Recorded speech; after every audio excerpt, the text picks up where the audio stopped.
I was standing in the middle of a country club ballroom, holding a wireless microphone and a remote control that could financially ruin half my family in under 10 seconds. The room smelled like expensive perfume steak and fake sympathy. Around me, about 150 people sat under crystal chandeliers, wearing tuxedos, designer dresses, and the kind of smiles rich people practice in mirrors before charity events. Servers carried trays of champagne between tables covered in white roses and gold candles. Somewhere near the stage, a violin version of a Taylor Swift song was playing, because apparently that's what upper-middle-class suffering sounds like now. And right in the center of it all stood my mother, Diane, one hand pressed dramatically against her chest, the other holding a lace handkerchief like she was auditioning for a soap opera aimed at retired women in Palm Beach. "I just feel so blessed to still be here tonight," she said, her voice shaking perfectly on cue. Cancer changes your perspective on everything. A few people in the crowd actually wiped tears from their eyes. I almost respected the commitment. Almost. Diane paused while the audience gave her another round of applause. She lowered her head modestly, like surviving stage 3 lymphoma had been a team effort between her and Jesus personally. Meanwhile, my sister Chloe sat at the front VIP table looking like a sponsored Instagram ad for bad financial decisions. 30 years old, blonde extensions, white designer dress, diamond earrings. I'm pretty sure used to belong to my retirement account. She raised her champagne glass toward Mom with this emotional little smile that probably took 15 practice selfies to perfect. "My mom is the strongest woman I know," Chloe announced loudly to her table. That almost made me laugh. Not because it was funny, because technically speaking, Diane had survived chemotherapy without ever receiving chemotherapy. That's impressive efficiency. Across the room, my father, Arthur, leaned against the bar, pretending to study the liquor selection like it contained the answers to life. That was his specialty. Avoid eye contact. Stay quiet. Hope conflict solves itself. If silence burned calories, my father would have been an Olympic athlete. The event host smiled at me from beside the projector booth. "And now," he said cheerfully, "Serena would like to say a few words about her wonderful sister." Wonderful sister, sure. I walked toward the stage while people clapped politely. My heels clicked against the marble floor in slow, steady beats. I could actually feel my pulse in my hands, but my face stayed calm. Military training helps with that. People think discipline means yelling and push-ups. Sometimes it just means not strangling your relatives in public. I stepped onto the stage beside my mother. Up close, I could smell her perfume. Chanel, expensive, paid for with my deployment money too, probably. Diane smiled and squeezed my arm gently. "There's my brave girl," she whispered. Brave girl. That phrase used to work on me when I was 12.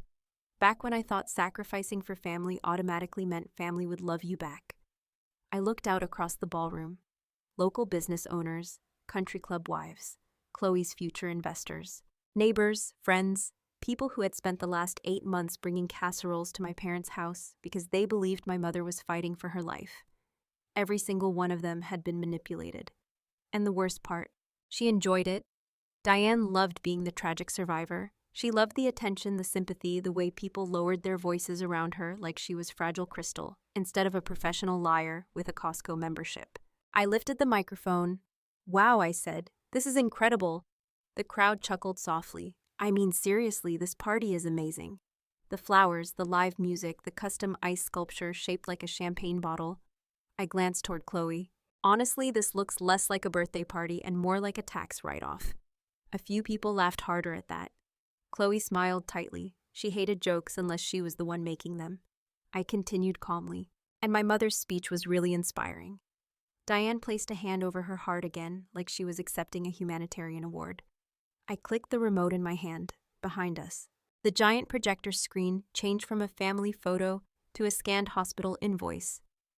The room got quieter immediately. Diane frowned slightly. I kept speaking. "This," I said, pointing toward the screen, "is the medical bill my mother sent me while I was deployed overseas 8 months ago." Now people were staring. I clicked again. A second document appeared beside it. A wire transfer receipt. $50,000, commercial lease payment. Recipient Chloe Bennett Wellness Boutique, LLC. The silence hit the room so fast it almost felt physical. You could hear ice clinking in glasses. Someone near the back whispered, "What the hell?" Chloe's face lost color instantly. Diane stopped breathing for about 2 full seconds before forcing a nervous laugh. "Oh my God, Serena," she said into the microphone beside me. "Honey, this isn't funny." "No," I agreed. "It really isn't." I turned toward the audience. "My mother is a survivor," I said calmly, "but she didn't survive cancer." I pointed toward the documents on the screen. "She survived on the $50,000 she stole from my deployment savings." The ballroom exploded into noise. People started talking over each other immediately. "What is that real?" "Oh my God." Chloe shot up from her chair so fast she nearly knocked over her champagne glass. "Turn that off," she snapped. Diane lunged toward me, panic finally breaking through her performance. "You ungrateful little bitch," she hissed under her breath. There she was, the real Diane, not the grieving survivor, not the brave mother, just a woman furious that her audience was disappearing. I took one step back and raised the microphone again. As an Army Medical Service Corps officer, I said I work with hospital billing systems every day, which is probably why my mother should have hired someone smarter to fake oncology paperwork. Gasps spread across the room. Arthur still hadn't moved from the bar, not one step, not one word. Classic Dad. The microphone suddenly screeched with sharp feedback as someone near the sound booth panicked and hit the wrong switch. That high static whine filled the ballroom, and for a second, it blended perfectly with another sound burned into my memory forever. The crackling static of a satellite phone call coming through my barracks room in Kuwait 8 months earlier. The static crackled so hard through the satellite phone that I almost hung up thinking the connection was broken. Then I heard my mother crying. Not normal crying either. This was full theatrical collapse mode. Short breaths, shaking voice, random gasps like she was one sentence away from dying directly into the receiver. I sat upright on the narrow military bunk in my quarters and checked the clock. 2:07 a.m. Kuwait time. Outside generators hummed in the distance while hot desert wind rattled against the temporary housing units. I had been asleep for maybe 3 hours after a 16-hour shift at the hospital logistics center. "Mom," I said immediately, "what happened?" For a second, all I heard was breathing. Then Diane whispered, "They found a mass." Every muscle in my body locked instantly. Back then, I still reacted to my mother's pain like it was an emergency alarm wired directly into my nervous system. I grabbed my glasses off the metal nightstand. "What kind of mass?" "The doctors think it's lymphoma," she choked out. "Stage 3.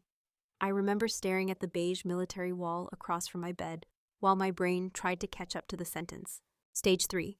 Cancer. My mother. None of it sounded real together. Diane started crying harder. "They want me to start treatment immediately," she said. But insurance denied the authorization for the experimental chemotherapy. Experimental chemotherapy. That phrase should have triggered questions in my head. Instead, it triggered panic. Because when you're 6,000 miles away from home, working 80-hour weeks in a military hospital, your imagination becomes dangerous. You picture worst-case scenarios immediately. I already saw funeral flowers in my head. I already imagined missing her final moments because I was stuck overseas approving supply shipments and inventory reports. "How much?" I asked quietly. There was a pause. Long enough now that I realized she was probably deciding how much she thought she could squeeze out of me without sounding suspicious. Finally, she whispered, 50,000. I closed my eyes. That number hit me harder than the cancer part. Not because I cared more about money, because I knew exactly how much money I had.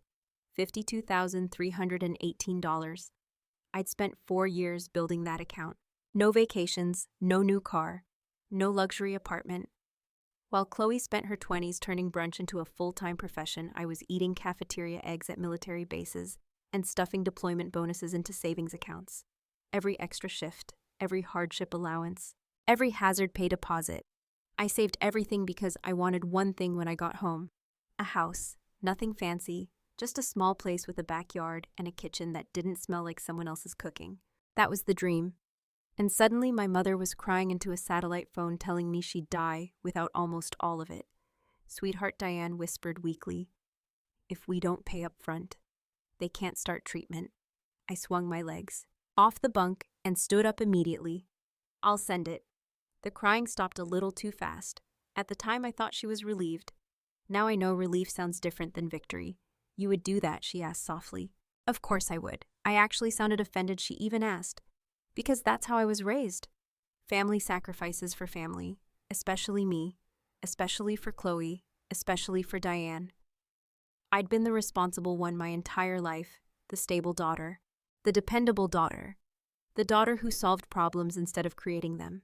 Chloe got birthday trips to Miami. I got praise for being mature, which is parent language for thanks for expecting absolutely nothing. Diane sniffled dramatically again. Oh God, Serena. You are saving my life. Those words destroyed me later. At the time, they made me move faster. Within 20 minutes, I was sitting inside the logistics office in gym shorts and Army PT socks, pulling up my banking app on a government computer while trying not to throw up from stress. The overnight operations sergeant walked in holding coffee and stopped when he saw me. You good, Lieutenant? Yeah, I lied automatically. Military people can be actively bleeding and still say I'm good. He looked at the screen. That's a big transfer. My mom's sick. His expression changed immediately. Damn, sorry, I nodded once and kept typing. Routing number, account number. Wire authorization, $50,000. I remember my finger hovering over the final confirmation button for maybe half a second. Not because I doubted her, because I understood what I was giving up. Then I hit send anyway, transfer complete. Just like that, 4 years disappeared. I called Diane back immediately afterward. It's done. She started crying again. Thank you, sweetheart. Thank you so much. In the background, I could hear Chloe's voice faintly asking something. That should have registered too. If your mother just found out she has aggressive cancer at 2 a.m, maybe your sister shouldn't sound like she's ordering Starbucks in the next room. But fear makes smart people stupid, especially when family is involved. For the next several months, I lived like a broke college student deployed in a sandbox. Ramen, protein bars, military chow hall food. I stopped buying literally everything unnecessary. The guys in my unit joked that I had become financially Amish overnight. One captain looked at my instant noodles one night and said, "Lieutenant, blink twice if finance kidnapped your paycheck." I laughed because it was easier than explaining I had emptied my future into my mother's bank account. And through all of it, Diane kept updating me. Treatment was rough today. The nausea is terrible. The doctors are optimistic. Not once did she let me speak to a doctor directly. Not once did I question it. Because every time I heard her tired voice, I felt guilty for even wanting proof. That's the ugly part nobody talks about with emotional manipulation. Good people police themselves for the liar. Months later, I was standing in a supply tent reviewing incoming medical inventory when my phone buzzed. A text from Diane, 3 words, "In remission, baby," followed by 6 prayer hand emojis and a photo of her smiling in a restaurant, holding a margarita the size of a fishbowl. I actually sat down from relief. One of the medics nearby looked concerned. "You okay, ma'am?" "Yeah," I said, laughing for the first time in months. My mom beat cancer. That night I slept better than I had since deployment started. I honestly believed losing my savings had been worth it. Because money comes back, family doesn't. At least that's what I believed then. But the relief I felt after that text started falling apart almost immediately when I finally flew home for Chloe's 30th birthday month and saw my mother standing in the driveway, looking healthier than half the people at my base gym. The first thing I noticed was my mother's hair. Not because it was gone, because it looked better than mine. I stood in my parents' driveway after 21 hours of flights, security lines, recycled airport air, and military exhaustion, while Diane walked toward me looking like she had just come from a spa weekend in Scottsdale. Her blonde highlights were fresh. Her skin was glowing. Her manicure probably cost more than my monthly phone bill. Meanwhile, I looked like someone had shipped me home inside a cargo crate. Diane wrapped her arms around me dramatically. "My baby's finally home." I hugged her automatically, but something felt off immediately. I worked around cancer patients all the time through Army medical logistics support. I wasn't a doctor, but I spent years coordinating supply chains for oncology departments, treatment schedules, pharmaceutical inventories, and billing systems. I knew what aggressive chemotherapy usually looked like: weight fluctuations, fatigue, medication side effects, skin changes, weakness, something. But Diane looked like she had survived absolutely nothing except maybe brunch reservations. She pulled back, smiling. "Don't I look amazing?" That sentence alone should have sent me into orbit. Who says that after supposedly surviving stage 3 lymphoma? Not I'm grateful, not I'm healthy, not I'm lucky. No, don't I look amazing? I forced a smile. "You look really good." "I know," she said proudly. The holistic treatments made such a difference. There it was again, holistic. Over the next 2 days, she repeated that word so many times it started sounding like a cult recruitment slogan. Holistic supplements, holistic infusions, holistic healing center. Apparently, this mystery treatment cured aggressive cancer while preserving salon-quality blowouts. Medical science should have been studying her immediately. The house itself looked different too. New patio furniture, fresh landscaping, an upgraded kitchen faucet that definitely hadn't been there before deployment. Not massive changes, just expensive little upgrades everywhere. The kind people buy when extra money suddenly appears. At first, I convinced myself I was imagining it. Jet lag, stress, suspicion guilt. Because accusing your own mother of faking cancer sounds insane, even inside your own head. Then Chloe arrived, in a white Range Rover, designer sunglasses, gold jewelry, holding an iced coffee that probably cost $12 because apparently inflation hit everyone except my sister. She screamed dramatically when she saw me. "Oh my God, Sergeant Savings Account is back, Lieutenant," I corrected automatically. Same thing she said. It wasn't. But correcting Chloe was like arguing with a Roomba. Lots of movement, no real progress. She walked into the house carrying shopping bags from luxury stores while complaining about how stressful launching her wellness boutique had become. Everything with Chloe was always exhausting, difficult, emotional, transformational, or toxic. Nothing was ever just normal. At dinner that night, Diane ordered takeout from a steakhouse and drank 2 glasses of wine while telling me about her battle. Arthur mostly stared at his plate. That man had turned emotional avoidance into a lifestyle brand. At one point, Diane touched her chest dramatically and sighed. The chemotherapy almost destroyed me. I looked up immediately. Wait, I thought you said you did holistic treatment. For half a second, the table went quiet. Then Diane recovered. Oh, well, combined treatment, integrated approach. Integrated approach. That sounded like something generated by a wellness influencer who sells vitamins through Facebook Live. Chloe jumped in quickly. Mom doesn't need stress right now. That annoyed me immediately. Nothing says stop asking questions faster than guilty people pretending concern. Still, I stayed calm. Military training again. Observe first, react later. The next morning, Diane cornered me in the kitchen while I was making coffee. I just want you to know, she said softly. I'll spend the rest of my life repaying what you did for me. I almost felt bad for doubting her. Almost. Then she added, not financially, obviously, but emotionally. There it was, the family currency exchange system. I give money, they give speeches. I stirred my coffee slowly. You know, I said casually, I might actually be able to help recover some of the treatment costs. Diane froze slightly. How at work, we deal with insurance appeals constantly, especially denied specialty treatment claims. I took a sip. If you still have your billing paperwork and denial letters, I can probably help you file reimbursement requests. Her entire face changed. Not dramatically, but enough. People tell the truth with tiny reactions before their mouth gets involved. Diane suddenly became very interested in wiping an already clean countertop. Oh, honey, I don't want you worrying about that.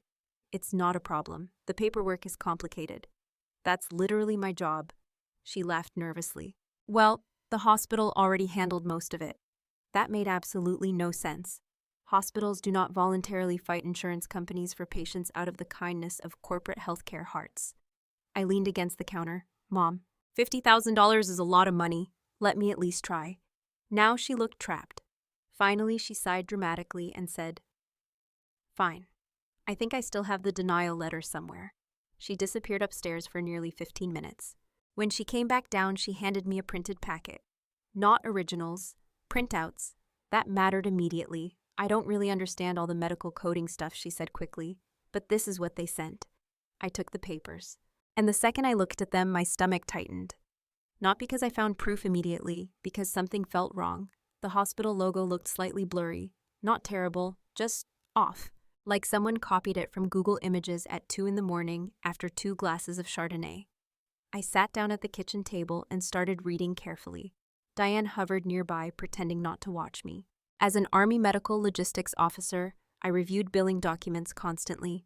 Insurance coding, supplier contracts, reimbursement claims. You spend enough years around hospital systems, you stop reading paperwork like a normal person. You see patterns. And within maybe 30 seconds, I found one. ICD-10 code J45.909. Pediatric asthma. I blinked once, then kept reading. Another code. Respiratory treatment. Another. Child outpatient pulmonary services. Not oncology. Not lymphoma. Not even remotely cancer-related. I looked back at the top page again. Stage 3 lymphoma treatment authorization denial. but the billing codes underneath belonged to a completely different category. My pulse slowed down instead of speeding up. That's what happens when shock becomes clarity. I flipped to the provider information, NPI number listed at the bottom. I grabbed my phone and searched it. The result appeared instantly. Retired dentist, Michigan. Not oncology, not even the same state. I stared at the screen while my mother kept talking nervously in the background about insurance confusion and administrative errors. I barely heard her anymore, because suddenly everything snapped into place all at once. The late-night panic call, the refusal to let me speak to doctors, the vague treatment explanations, the miracle recovery, the perfect hair. My mother didn't have cancer. My mother had a PDF editor. And the second that realization settled into my chest, one question pushed everything else aside. Where the hell did my $50,000 actually go? I slid the fake medical paperwork back across the kitchen table and forced myself to stay calm. That was the hardest part. Not the betrayal, not the anger, the waiting. Every instinct in my body wanted to confront Diane immediately. I wanted to ask her how exactly she slept at night after faking cancer to steal deployment money from her own daughter. But military training rewires your brain in certain ways. You do not move before you understand the battlefield. And right then, I still didn't know how deep this thing went. So I played dumb. I nodded slowly and handed the papers back. Insurance companies are a mess, I said casually. The relief on Diane's face was instant and honestly insulting. She thought that worked. She thought I bought it. Exactly, she said quickly. It was all so overwhelming. I almost laughed. Overwhelming for who? Certainly not the imaginary oncologist from Michigan Dental Associates. For the next couple days, I watched my family differently. Once you realize someone lied to you successfully, every conversation starts sounding like a rehearsal. Diane became extra affectionate, too affectionate. She kept touching my arm while talking, kept calling me sweetheart every 5 minutes like emotional nicknames were duct tape for felony fraud. Meanwhile, Chloe stayed obsessed with her upcoming birthday gala. Everything in the house revolved around it. Guest lists, flower arrangements, VIP seating, specialty cocktails. Apparently turning 30 now requires the budget and planning of a small diplomatic summit. At dinner one night, Chloe actually said, "If the champagne tower looks cheap, the entire event aesthetic collapses." The event aesthetic. Meanwhile, I had spent 4 years eating government eggs under fluorescent lighting to save money for a starter home. Different journeys. Arthur stayed mostly silent through all of it. That almost bothered me more than the fraud itself, because I kept wondering when he found out. Before me, after me, did he help fake the paperwork? Or did he just sit there quietly while Diane drained my bank account like she was paying a utility bill? A few mornings later, Arthur knocked lightly on my bedroom door while I was answering emails. "Hey kiddo," he said awkwardly. "Think you could look at the home computer? It's running slow again." Of course it was. That computer had survived approximately 14,000 Facebook recipe downloads and every malware pop-up Diane had ever clicked since 2012. "Sure," I said. He nodded gratefully. Arthur loved asking me for technical help because it allowed him to interact emotionally without actually discussing emotions.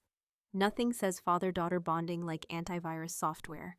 I carried the desktop tower into the guest room and started cleaning it up that afternoon. The hard drive was a disaster. Duplicate photos, random downloads, 3 separate folders labeled important documents, none of them important. At one point, I found a recipe file named Easy Chicken Pot Pie, saved 17 different times. My mother treated desktop storage like an abandoned garage. I started clearing unnecessary files when I noticed a folder labeled Taxes and Medical. That caught my attention immediately. I clicked it. Inside were dozens of PDFs, insurance forms, bank statements, medical documents. And suddenly my pulse slowed. Not panic, focus. I copied the folder onto a flash drive and started reviewing everything carefully. Most of the medical files were fake versions of the same oncology paperwork Diane had already shown me. But then I opened the bank statements. And there it was, wire transfer received. $50,000, my money, my deployment savings. The transfer date matched exactly. I stared at the screen for a long moment. Seeing the actual number sitting in Diane's account made me feel physically sick.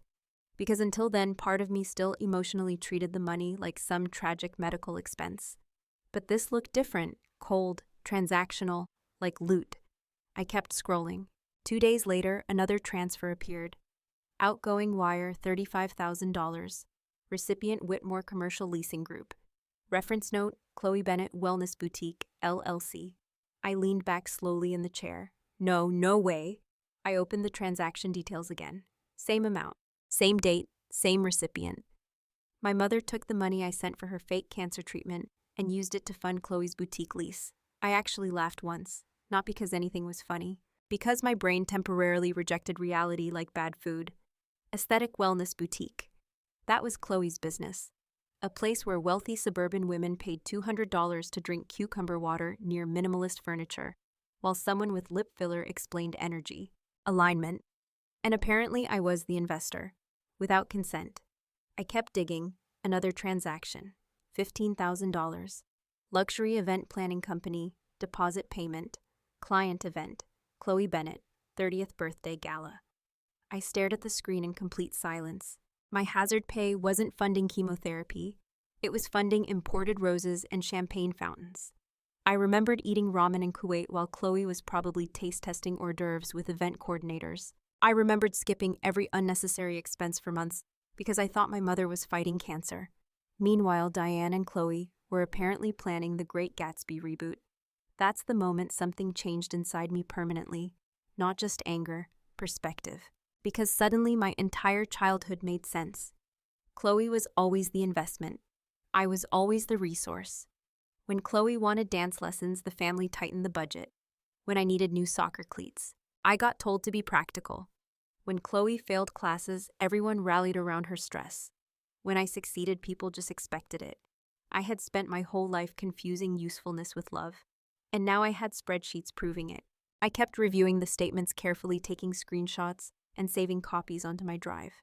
Every transfer, every payment, every timestamp. If this exploded later, I wanted evidence, not emotion. That's another thing military work teaches you. Documentation beats screaming every time. I was so focused on organizing the files that I didn't hear footsteps coming down the hallway. Then suddenly the guest room door flew open. "Serena, do you know where Mom put the—" Chloe stopped mid-sentence. I looked up slowly from the computer screen. She was standing there holding shopping bags and an iced coffee, completely unaware that I was staring directly at the financial autopsy of her entire fake self-made lifestyle. I minimized the bank statement window about half a second before Chloe walked fully into the room. Perfect timing. Another 2 seconds and she would have seen the transaction history that connected her luxury birthday circus directly to my bank account. Instead, she barely looked at the computer. She was too busy being Chloe. "Mom said you're fixing the dinosaur again," she said, dropping shopping bags onto the bed. "Trying to. You're brave." I opened Facebook on that thing once and I think it downloaded malaria. I almost smiled despite myself. That was the frustrating thing about Chloe. Sometimes she accidentally became funny when she stopped trying so hard. She walked over and handed me a clipboard. "I need your opinion on the event schedule." I took it automatically. The heading read, "Chloe's 30 Flirty and Thriving Gala." Jesus Christ. Underneath was a full timeline. Cocktail hour, live jazz trio, champagne tower reveal, custom dessert presentation, influencer photo wall. Apparently turning 30 now required the logistical coordination of a NATO summit. "You hired an event planner?" I asked casually. "Obviously," Chloe said. "Do you know how stressful luxury branding is?" I stared at her. Luxury branding. My sister sold scented candles and vitamin gummies in a rented boutique financed with fake cancer money. Meanwhile, she talked like she was launching Apple. She kept pacing around the room while explaining details.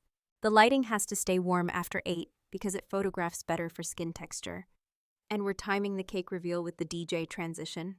I nodded slowly while mentally calculating how many MREs I'd eaten to pay for this nonsense. Then Chloe sighed dramatically. "Honestly, the whole thing has been so financially draining. That almost caused a medical emergency right there. Financially draining. Interesting choice of words from a woman literally standing on stolen deployment money." I kept my expression neutral. "Tough. You have no idea," she said, collapsing into the desk chair. "Mom and Dad are basically tapped out helping me with startup costs." Startup costs. That's one way to describe fraud. She rubbed her forehead like an exhausted CEO. "And now the photographer wants another $3,000 up front." I looked up from the clipboard. $3,000. It's not just photography, she explained defensively. It's social content capture. Of course it was. Because regular pictures apparently aren't enough anymore. Now you need cinematic documentation of yourself drinking overpriced champagne near decorative candles. Chloe crossed her arms. Honestly, since you live basically rent-free on military bases, it would help if you contributed something. I stared at her for a second. Not emotionally, scientifically, like researchers observing a rare psychological disorder in the wild. This woman genuinely believed I owed her money after stealing $50,000 from me. That level of entitlement almost deserves academic study. I contributed 50 grand already, I almost said. Instead, I stayed quiet. Chloe misunderstood my silence immediately. You know what your problem is, she said. You act like being in the army makes you morally superior. There it was. Classic family move. Attack the person asking questions. I never said that. No, but you think it. She leaned forward. You disappear for months, live on base stack money, and then come home acting judgmental about everyone else trying to build something. Build something. I glanced toward her shopping bags from luxury stores. Very inspiring construction project. She kept going. Mom and Dad have sacrificed a lot for both of us. The least you could do is help support the family image for one night. Family image. That phrase landed harder than she realized. Because that's exactly what this entire thing was. An image. Diane, the brave survivor. Chloe, the successful entrepreneur. Arthur, the supportive father. And me, the silent ATM machine in combat boots. You're being selfish, Chloe said finally. That almost made me laugh out loud. Selfish. I remembered wiring $50,000 overseas in less than 24 hours because I thought my mother was dying. Meanwhile, Chloe was calling me selfish over a photographer deposit. I looked at my sister carefully, really looked at her, every designer item she wore, every expensive beauty treatment, every fake success story she posted online. All of it rested on stolen money and emotional fraud. And somehow she still saw herself as the victim in every conversation. That's when I realized something important. People like Chloe survive because nobody embarrasses them publicly. They count on politeness. They depend on silence. They weaponize social discomfort because most decent people would rather privately suffer than publicly expose someone. Unfortunately for them, I had spent years around military investigations and command audits. I was very comfortable with documentation and very comfortable with consequences. So instead of arguing, I smiled. Calmly, "You're right," I said. Chloe blinked. "What?" "You're right, I should help." Her entire posture relaxed instantly. It was honestly amazing how quickly kindness returned once money became available. I continued, "This is a huge milestone birthday." "Exactly. I'll cover the photographer." Her face lit up immediately. "Oh my God, seriously?" And the audiovisual setup I added casually. "You'll want good presentation quality if people are giving speeches or showing videos." Now she looked emotional, actually emotional. Because in Chloe's world, generosity only counted if it benefited her personally. "That would help so much," she said. "Seriously, no problem." I handed the clipboard back. "I'll make sure it's an unforgettable presentation." That sentence was technically true. Over the next couple days, I became the most helpful sister on earth. I contacted the venue directly, coordinated with the AV staff, reviewed projector compatibility, tested wireless connections, requested access to the ballroom media system to support the tribute. Presentation. Nobody questioned it because military people automatically sound competent when discussing logistics. Meanwhile, every night in the guest room, I built the slideshow. Bank transfers, fake medical bills, timeline screenshots, insurance codes, the fake NPI registration. Everything clean, organized, verifiable, no emotional ranting, just evidence. Because facts scare liars more than yelling ever will. The night before the gala, I sat alone in the dark guest room with my laptop glowing in front of me. One final slide remained. A copy of the wire transfer I sent from Kuwait. $50,000, 4 years of sacrifice, gone. I inserted it into the presentation and saved the file onto a USB drive. Then I tested it twice. Military habit. Always verify the equipment before deployment. The tiny green light on the USB drive blinked steadily in the darkness, and 3 nights later that same blinking green light matched perfectly with the flashing DJ lights inside the country club ballroom. While my family celebrated itself using money they never thought I'd trace back to them. The country club ballroom looked like a wedding reception sponsored by credit card debt.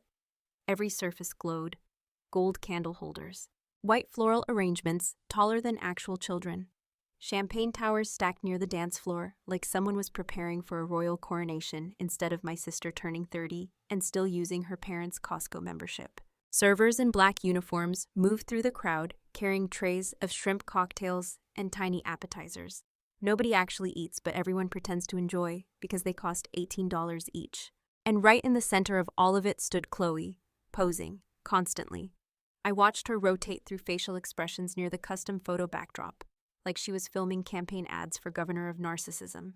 Laughing pose, surprised pose, fake candid pose, one hand on hip, chin tilt, champagne glass lifted slightly. At one point, she actually stopped a photographer and asked, "Can you retake that?" My aura looked tired. Your aura looked unemployed 4 months ago. But okay.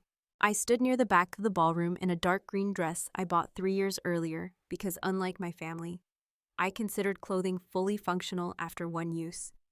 Nobody paid much attention to me, which honestly helped. People love military family members at events because we function as decorative morality props. Makes everyone feel patriotic for 5 minutes before returning to champagne and tax fraud. Across the room, Diane worked the crowd like a politician during election season. And honestly, she was incredible at it. Terrifyingly incredible. She accepted sympathetic hugs from neighbors while touching their hands softly and thanking them for being there during treatment. Still committing to the lie. A woman near the dessert table grabbed Diane's arm emotionally. "You're such a fighter." Diane lowered her eyes modestly. There were days I didn't think I'd make it. Academy Award level nonsense. Meanwhile, the only thing she had actually battled was Microsoft Word formatting. I watched her carefully while people surrounded her with admiration. And suddenly I understood something ugly about manipulation. The best liars don't just fool people. They give people emotional roles to play. Supportive friend, prayer warrior, compassionate neighbor. Once people emotionally invest in your survival story, they protect it because exposing the lie embarrasses them too. That's why nobody questions people like Diane. Truth becomes socially inconvenient. Near the bar, Arthur stood exactly where I expected. Quiet, still, holding bourbon like it was emotional camouflage. Several times during the night, our eyes met briefly across the room. Every single time he looked away first. That told me everything. Maybe he didn't create the lie, but he knew. And he stayed silent because silence was easier than conflict. That's how families rot sometimes. Not through villains, through cowards. One of Chloe's future in-laws approached me while I was pretending to drink club soda. Very wealthy-looking couple, country club tan, polished smiles. The husband shook my hand enthusiastically. "You must be Serena," he said. "Army officer, right?" "That's me. Your sister told us all about you." That immediately worried me, because Chloe treated facts like optional decorative accessories. His wife smiled warmly. "We just think it's wonderful how close your family is after everything your mother went through." There it was again, the cancer mythology, growing larger every hour. I smiled politely while imagining the federal fraud statutes currently sitting on my USB drive upstairs in the AV booth. "Oh, we've definitely been through a lot," I said. Technically true. A loud burst of laughter erupted near the dance floor, where Chloe had apparently begun telling the story of how she built her business from nothing. From nothing. Interesting interpretation of wire fraud. At one point, she actually raised a champagne glass and announced, "When you believe in yourself, investors come naturally." I nearly choked on my drink. Investors. Yeah. One very exhausted army officer in Kuwait came naturally. The DJ transitioned into louder music, while the ballroom lights dimmed slightly for dinner service. I checked my phone. 9:42 p.m. Almost time. My pulse stayed surprisingly steady. I thought I'd feel nervous. Instead, I felt finished. That's the best way I can describe it. Not angry anymore. Past angry. Once betrayal becomes undeniable, emotion burns out and leaves clarity behind. I had spent days organizing evidence carefully. Every document verified. Every transfer time-stamped. No exaggeration, no revenge fantasy, just truth. And tonight, truth was finally getting a microphone. A few minutes later, the event coordinator approached the stage holding cue cards. The room slowly settled as people returned to their tables. Chloe sat front and center beside Diane, glowing under soft lighting while photographers circled nearby, like wildlife documentarians, following an especially expensive flamingo. The MC stepped onto the stage, smiling broadly.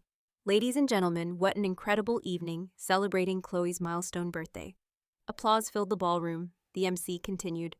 And now we have a very special tribute from Chloe's younger sister, Serena. More applause. I saw Diane smile proudly at the table. That hurt more than I expected. Because for one tiny second, I remembered what it felt like to want that smile. Back before I understood it was conditional.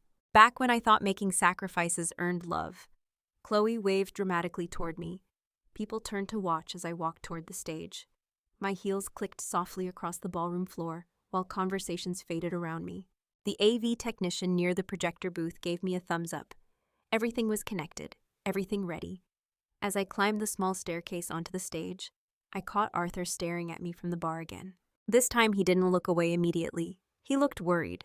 Good, he should have been worried months ago.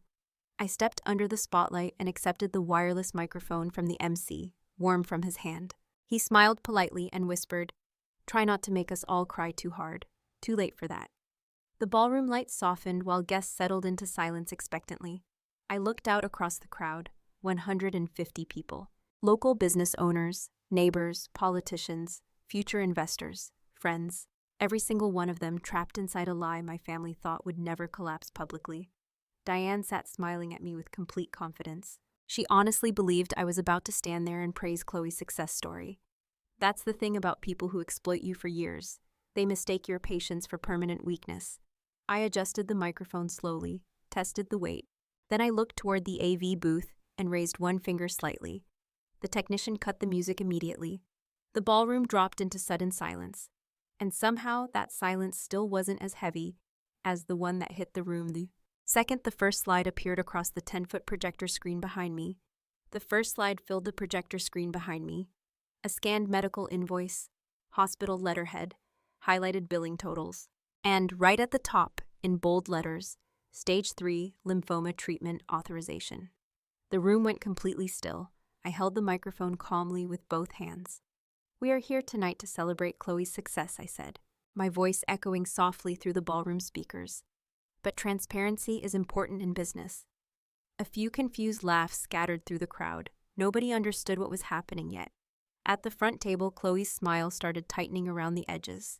Diane stared at the screen without blinking. I continued. 9 months ago, while I was deployed overseas with the Army Medical Service Corps, my mother called me at 2 a.m. and told me she was dying of cancer. Several people in the audience immediately looked toward Diane with sympathy. That instinct disappeared fast. "She told me insurance denied her treatment," I said, "and unless she received $50,000 immediately, she wouldn't survive." The room stayed silent. No forks moving, no glasses clinking, nothing. Just 150 people slowly realizing this was not a birthday speech. I clicked the remote once. The next slide appeared. A zoomed-in section of the medical document. Highlighted ICD-10 billing codes. I pointed toward the screen. As part of my military job, I work with medical logistics and hospital billing systems every day. Which is why something on these documents caught my attention. I paused briefly. These diagnostic codes are not for oncology. Now people started leaning forward. One older man near the back adjusted his glasses to read the screen. I continued evenly. They are billing codes for pediatric asthma. The reaction moved through the room like a wave. Soft murmurs, confused whispers. What, that can't be right. I clicked again. Another slide appeared. The NPI registration information, retired dentist, Michigan. Not oncology, not even remotely close. I looked directly at Diane. "My mother didn't have cancer," I said calmly. "She had Microsoft Office." A few shocked gasps broke across the ballroom. One woman actually covered her mouth. At the front table, Chloe turned toward Diane sharply. Mom Diane stood up so fast her chair scraped loudly against the floor. "Serena," she snapped, forcing a nervous laugh. "This is not funny, that word again. People always call truth inappropriate right before panic fully kicks in." I clicked the remote one more time, and that's when the ballroom really changed. The screen switched to the bank statements. Wire transfer received.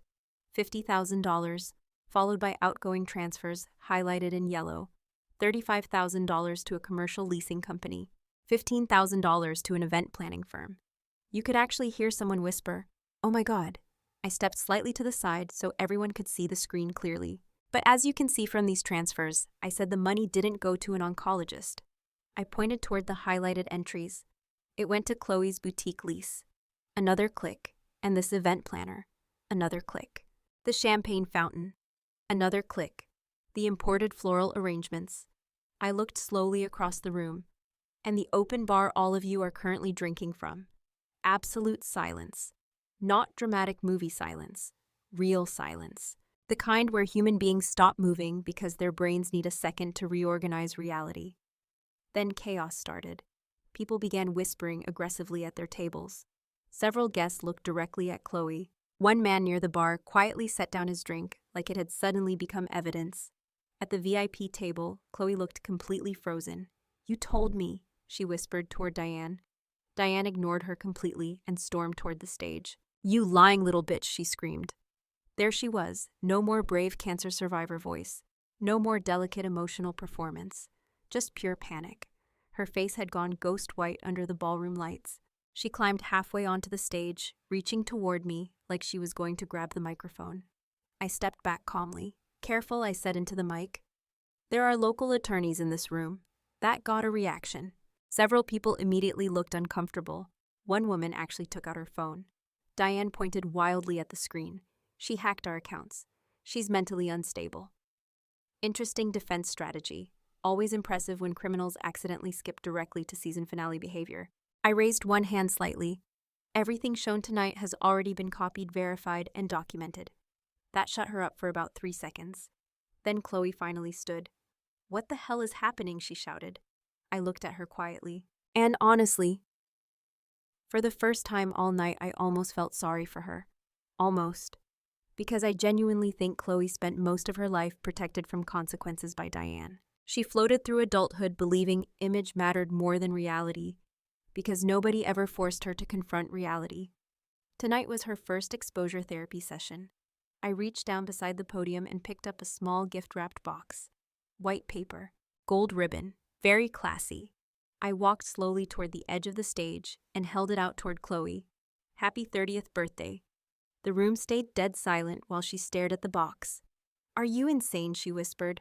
"Open it." She hesitated before finally snatching it from my hands. The tissue paper crinkled loudly in the silent ballroom. Then she opened the folder inside. I watched the exact second her face changed. Confusion, recognition, fear. Inside the box sat a formal demand letter prepared by a JAG attorney requiring repayment of the $50,000. Attached underneath was a completed draft police report for wire fraud and falsified medical documentation. Chloe looked up at me slowly. "What is this?" "A choice," I said calmly. Diane pushed through the crowd toward Chloe. "Don't read that too late." Several loose pages slipped from the folder and hit the floor near the table. One guest bent slightly and read part of the visible heading. "Wire fraud complaint." That spread through the ballroom faster than fire. People started standing, chairs moved. Conversations exploded everywhere at once. One of Chloe's investors looked physically ill. Another guest muttered, "We need to leave." Arthur still hadn't moved from the bar, but now he looked 20 years older. Diane grabbed Chloe's arm desperately. "She's bluffing," Diane hissed loudly. I shook my head once. "No, I'm done funding this family." Chloe looked back down at the paperwork with trembling hands. Then the gift box slipped from her fingers completely and slammed onto the ballroom floor. The sound echoed harder than it should have. Diane started hyperventilating beside her. And somehow those were the only noises left in the room as guests slowly began setting down their drinks and backing toward the exits like they had just realized they were attending a felony-themed birthday party. I didn't stay long enough to hear the excuses. That part mattered to me. Because once people get exposed publicly, they all suddenly become philosophers. There's always a misunderstanding, a mental health struggle, a communication issue, a complicated situation. Nobody ever just says, "Yeah, I committed fraud because I thought I could get away with it." As Diane kept gasping dramatically near the stage, and Chloe stared at the legal paperwork like it might burst into flames, I handed the microphone back to the stunned event host and walked off stage. Nobody stopped me. Honestly, the crowd parted for me like I was carrying a live grenade. Guests were already whispering aggressively at their tables. Some looked horrified. Others looked fascinated. A few looked weirdly entertained, which honestly felt very on brand for wealthy suburban people. Give them enough champagne and eventually every fundraiser turns into live courtroom television. I walked through the ballroom slowly while servers stood frozen, holding trays of untouched appetizers. One of Chloe's investors was arguing quietly with his wife near the exit. Another guest muttered, "I knew something about that cancer story felt off." "No, you didn't." People love saying that after the truth comes out. Arthur finally moved as I reached the lobby. "Serena." I stopped walking but didn't turn around immediately. His voice sounded smaller than usual, tired. I faced him slowly. For a second, neither of us spoke. Then he sighed heavily and rubbed his forehead. "You shouldn't have done this publicly." There it was. Not "they shouldn't have stolen from you." Not "I'm sorry." Not "this was wrong." Just concern about presentation. Classic Arthur. I looked at him quietly. "You knew." He didn't answer fast enough. That was answer enough. I didn't know all the details, he said carefully. Translation: I knew enough. I nodded slowly. "You watched me wire my entire savings account to Mom, Serena. You watched me live off military rations for months because I thought she was dying." He looked down at the floor, still avoiding eye contact, still protecting comfort over truth. And suddenly I realized something important about my father. Weakness doesn't always look loud. Sometimes weakness looks like a man standing quietly beside wrongdoing for years, because confrontation feels inconvenient. "I spent my whole life thinking you were neutral," I told him. "But neutral people don't benefit from lies." That hit him. I could see it. But honestly, too late. Diane suddenly appeared from the ballroom entrance behind him. Mascara smeared, hair slightly disheveled, still somehow trying to maintain dignity while emotionally collapsing in designer heels. "Are you trying to destroy this family?" she snapped. That question almost made me laugh. Destroy. Interesting word choice from the woman who faked cancer and stole deployment money. "You already destroyed it," I said calmly. Her face twisted instantly. "You humiliated me." "No," I corrected. "I documented you." That shut her up for exactly 1 second. Then came the next stage of manipulation. Tears. "After everything I sacrificed for you," I held up one hand. "No." My voice stayed calm, but firm enough that even Diane stopped talking. "You don't get to use motherhood like a credit card anymore." The lobby went quiet. I continued. "You taught me duty, responsibility, sacrifice. But somehow, those lessons only ever applied to me." Diane stared at me speechless, probably because people like her survive through emotional momentum. They count on others getting overwhelmed first.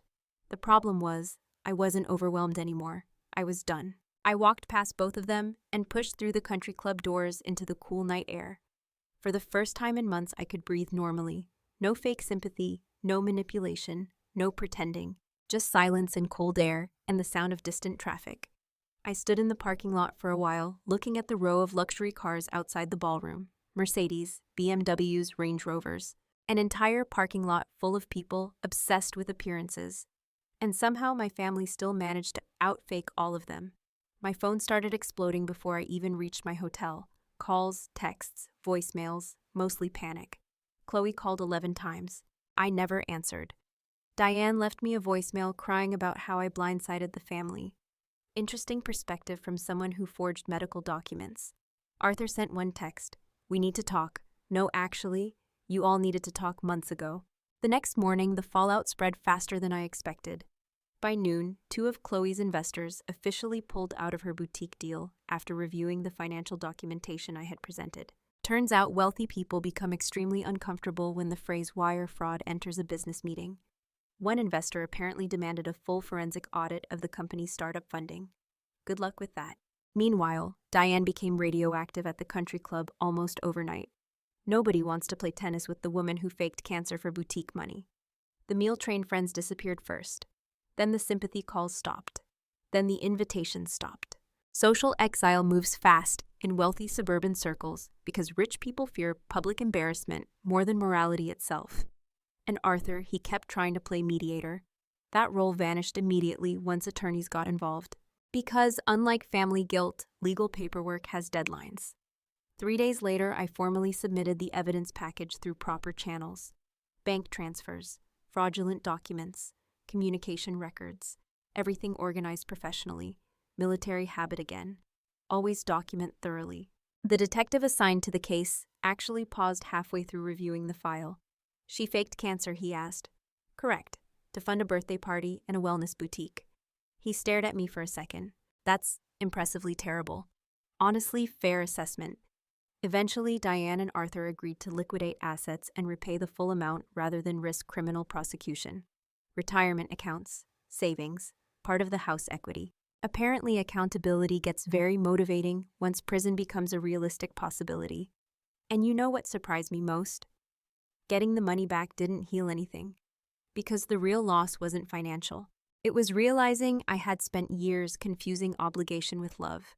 A uniform teaches you duty, but life teaches you something harder. You should not be the only person bleeding for your family.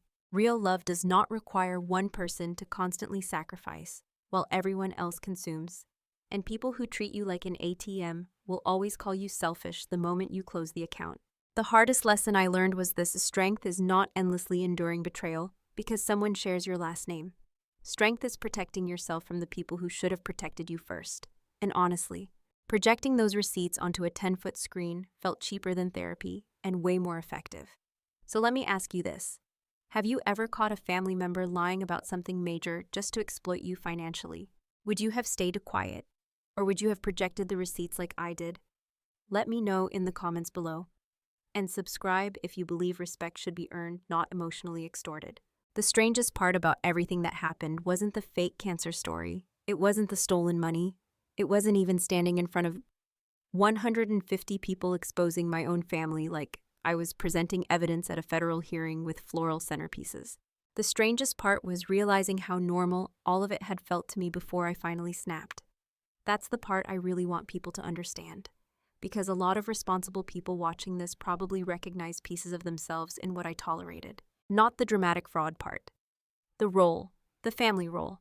Every dysfunctional family quietly assigns jobs, whether they admit it or not. One person becomes the golden child. One becomes the emotional caretaker.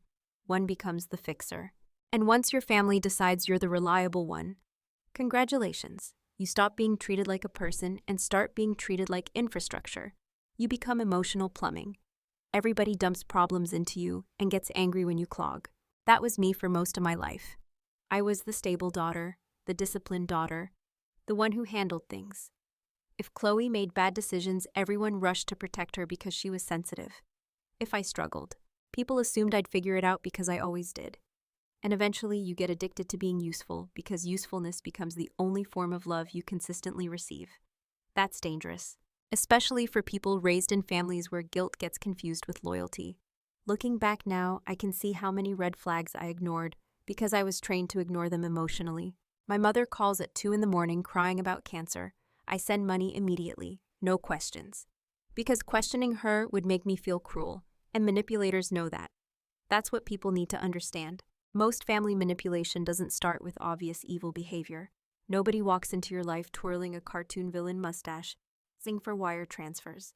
It starts smaller: emotional pressure, guilt, urgency. Don't you care about family? If you loved me, you'd help. We don't have time to explain everything. And responsible people fall for it because we're terrified of becoming the selfish one. Meanwhile, the actual selfish people sleep great. That's the real scam.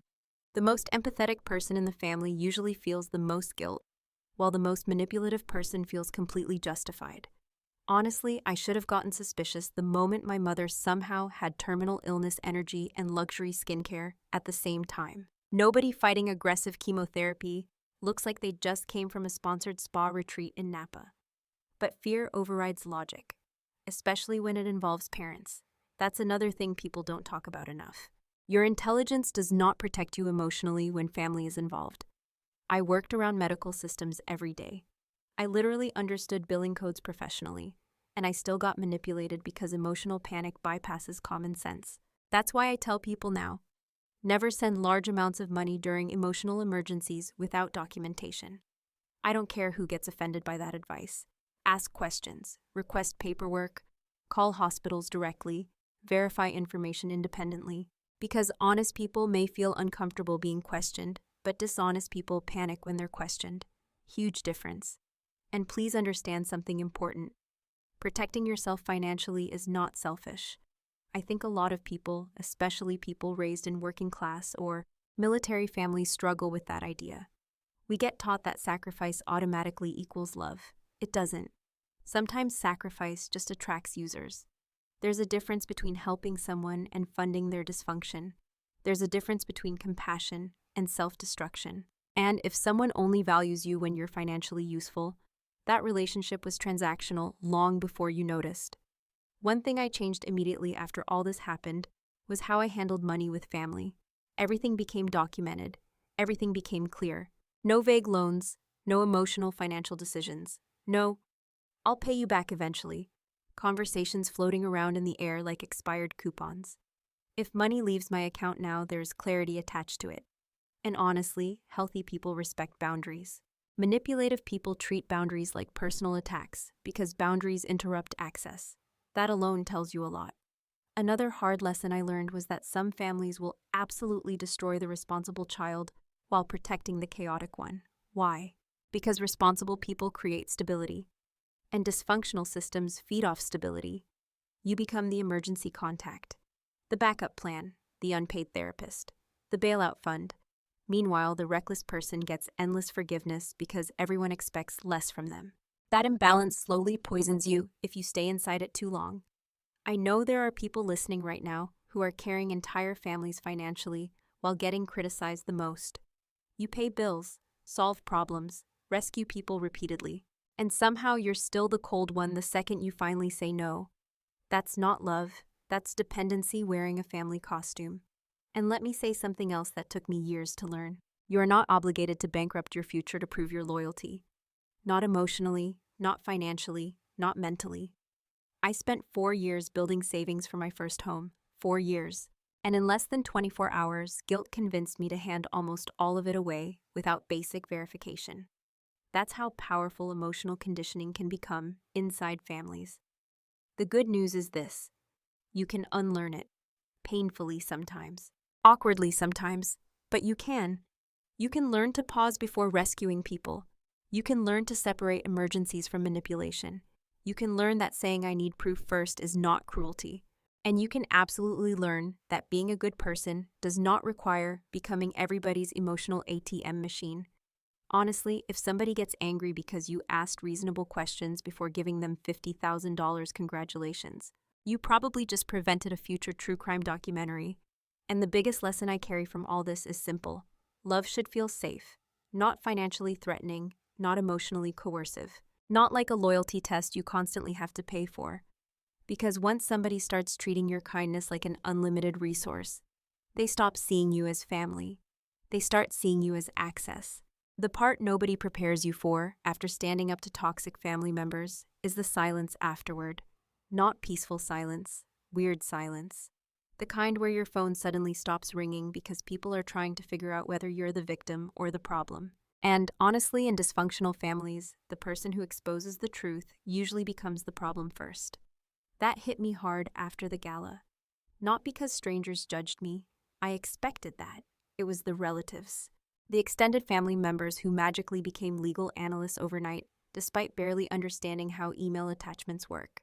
Suddenly, everybody had opinions. You should have handled it privately. Your mother was under stress. You embarrassed the family. Interesting wording again. Not your mother committed fraud. Not Chloe accepted stolen money. No. I embarrassed the family by refusing to quietly absorb abuse. That's how these systems work. The person creating chaos becomes less offensive than the person exposing it, because exposing it forces everybody else to confront reality too. And most people hate reality when they've spent years benefiting from denial. I had one aunt call me crying about how heartbroken Diane was. I remember sitting there holding the phone, thinking that's fascinating because nobody seemed heartbroken when I was eating ramen in Kuwait believing my mother was dying. Funny how empathy suddenly appears once consequences arrive. That's another thing toxic families do really well. They confuse accountability with cruelty. The second somebody faces consequences, everyone acts like the consequences themselves are the real injustice. Not the lying, not the manipulation, not the theft. Just the uncomfortable aftermath. And if you grew up as the responsible person in your family, that pressure hits hard because you've usually been trained to restore peace no matter who caused the damage. I spent years doing that, fixing things, smoothing things over, making excuses for people. telling myself that's just how they are. That phrase alone destroys more people emotionally than therapy can probably repair, because that's just how they are usually means. This behavior hurts me repeatedly, but I've accepted it as permanent. And once you accept dysfunction as normal, your standards slowly disappear. That's why I want people listening to really pay attention to patterns, not speeches. Patterns tell the truth. Anybody can cry. Anybody can apologize. Anybody can suddenly become emotional after getting caught. Patterns matter more. My mother's pattern was manipulation. Chloe's pattern was entitlement. Arthur's pattern was avoidance. And my pattern was self-sacrifice disguised as loyalty. That last one took me the longest to admit, because self-sacrificing people usually see themselves as strong. But sometimes what we call strength is actually fear. Fear of disappointing people, fear of conflict, fear of being judged selfish, fear of losing family approval. I thought enduring everything quietly made me mature. Really, it just made me easier to use. One thing therapy helped me understand afterward was how families unconsciously assign identities to each child. Chloe was the golden child. Everything about her was protected, excused, defended, or financed. If she failed, people rushed to rescue her self-esteem. If she succeeded, everyone celebrated like she invented electricity. Meanwhile, my role was different. I was the dependable one, the emotionally low-maintenance one, the child who solved problems instead of creating them. Sounds flattering at first, until you realize dependable children often grow into adults who tolerate exploitation because they think love must be earned through usefulness. And the moment useful people stop overfunctioning, the system panics. That's exactly what happened after the gala. My family didn't just lose money, they lost access. Access to my labor, my emotional stability, my financial rescue role. And suddenly I became cold. That word gets used against boundaries a lot, especially against women. You notice that a woman can sacrifice herself financially for years, and everyone calls her loving. The second she says no more, suddenly she's bitter, cruel, dramatic, selfish, unforgiving, toxic, difficult, intimidating, or my personal favorite, changed. Yes, that's generally what happens after betrayal. People change. Honestly, one of the healthiest things I learned was this. Healthy relationships survive boundaries. Manipulative relationships collapse under them. That single sentence explains so many family dynamics. If saying I need honesty destroys a relationship, honesty was never safe there to begin with. And I really want viewers to hear this next part carefully. You do not have to become emotionally numb to protect yourself. That's a mistake a lot of people make after betrayal. They think healing means trusting nobody. I don't believe that anymore. I think healing means learning discernment. Learning to separate genuine people from emotional opportunists. Learning that compassion should include yourself too. Because some of the kindest people I know treat themselves horribly while rescuing everybody else. That eventually destroys you. Another thing that changed for me afterward was how I handled repeated chaos. I stopped rescuing adults from consequences they personally created. That sounds harsh until you realize some people build entire lifestyles around other people cleaning up after them. Every crisis becomes your responsibility. Every emergency becomes your obligation. And somehow they never grow because your rescue becomes part of their business model, no more. If somebody repeatedly creates financial disasters, relationship disasters, legal disasters, emotional disasters, and somehow you're always the cleanup crew, you're not helping anymore. You're enabling. That realization hurt, but it also freed me. Because once I stopped trying to save people committed to sabotaging themselves, I finally had enough energy to build a stable life for myself. And honestly, that's when I realized something painful but necessary. I did not lose my family the night I exposed them publicly. I lost the fantasy that my sacrifices were ever going to change who they were. The weirdest thing about finally escaping toxic family dynamics is how quiet your life becomes afterward. At first, the silence feels wrong. You almost miss the chaos. Not because the chaos was healthy, because your nervous system got used to living inside constant emotional emergencies. For a while after everything happened, I kept waiting for another disaster, another guilt trip, another phone call, another emotional hostage situation disguised as family. But eventually, something strange happened. Nothing happened. No panic, no manipulation, no midnight crisis calls, asking for money wrapped inside tears and dramatic breathing exercises. Just peace. And honestly, peace felt suspicious at first. That probably says a lot about how unhealthy my family environment actually was. A few months after the legal mess ended, I finally bought a house. Not a giant house, not influencer worthy, no waterfall countertops, no meditation rooms scented like eucalyptus and financial irresponsibility. Just a small, clean place with a quiet backyard and a kitchen that belonged entirely to me. The first night there, I sat on the floor eating takeout because I hadn't unpacked my furniture yet.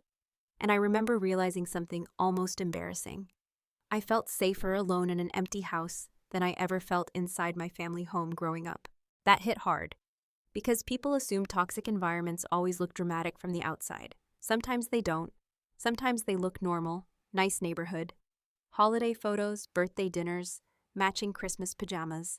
Meanwhile, underneath all of it, one person quietly carries the emotional and financial weight of everybody else until they collapse. That's why I tell people now, pay attention to how your body feels around certain people. Do you feel respected or just responsible? There's a difference, a huge difference. One thing I had to learn after all this was how to stop auditioning for love. That sounds dramatic, but a lot of people do it without realizing. We think, if I help enough, if I sacrifice enough, if I stay patient enough, if I rescue everyone enough, then eventually people will appreciate us properly. Nope. Usually entitlement grows when constantly rewarded. That's the brutal truth. The more access manipulative people get to your time, money, stability, and emotional labor, the more they start treating those things like automatic resources instead of gifts. And once somebody starts expecting sacrifice instead of appreciating it, resentment becomes unavoidable. I think that's why so many responsible people end up emotionally exhausted by middle age. They spend decades overgiving to people who confuse generosity with obligation. Then one day they wake up angry and don't even fully understand why. I understand now, because there's a difference between supporting people and being consumed by them.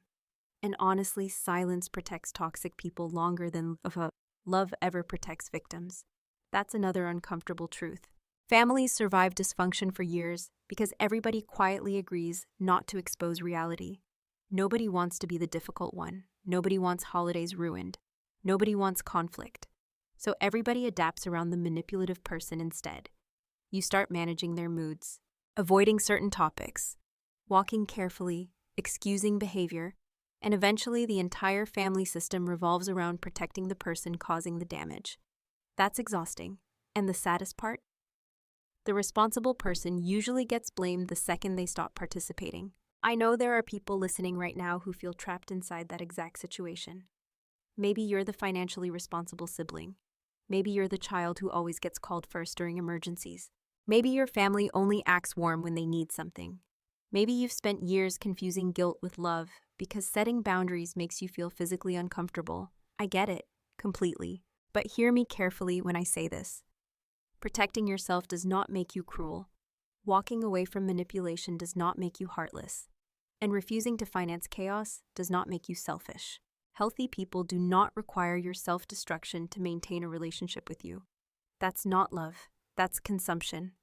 One thing that helped me heal was building relationships outside my family system that weren't based on obligation. Friends who respected boundaries. People who communicated honestly. People who didn't disappear the second money stopped flowing. Honestly, healthy relationships feel almost boring after growing up around dysfunction. Nobody screaming, nobody manipulating, nobody testing loyalty every 5 minutes. Just honesty, consistency, respect. Turns out, peace is actually pretty quiet. Another thing I want people to understand is this. You do not owe unlimited forgiveness to people who feel unlimited entitlement toward you. That idea gets pushed constantly, especially in families. Blood is blood. Family is everything. Honor your parents. Okay. But accountability matters too. Respect matters too. Trust matters too. And if somebody repeatedly harms you while demanding loyalty, eventually protecting yourself becomes necessary. Not optional, necessary. I don't hate my family. That surprises people sometimes. I'm not sitting around plotting revenge sequels like some emotionally exhausted Batman. I just finally accepted reality, and reality was this. Some people loved what I provided more than they loved me. Once I accepted that, everything became simpler, painful, but simpler.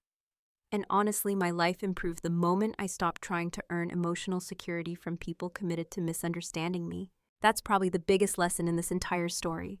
You cannot heal inside relationships built on exploitation. Eventually, you have to choose between constant guilt and actual peace. I chose peace. And if you're listening to this while quietly carrying everybody else emotionally, financially, or mentally, maybe it's time to ask yourself one question. Who takes care of you when you stop taking care of everyone else? If the answer is nobody, something needs to change. And if this story connected with you, if you've ever dealt with manipulative family dynamics, financial exploitation, or being treated like the responsible one until you burned out, let me know in the comments. I read those stories more than you think. And subscribe to the channel if you want more realistic family revenge stories that don't just entertain people, but actually help them recognize manipulation, protect themselves, and stop confusing sacrifice with love.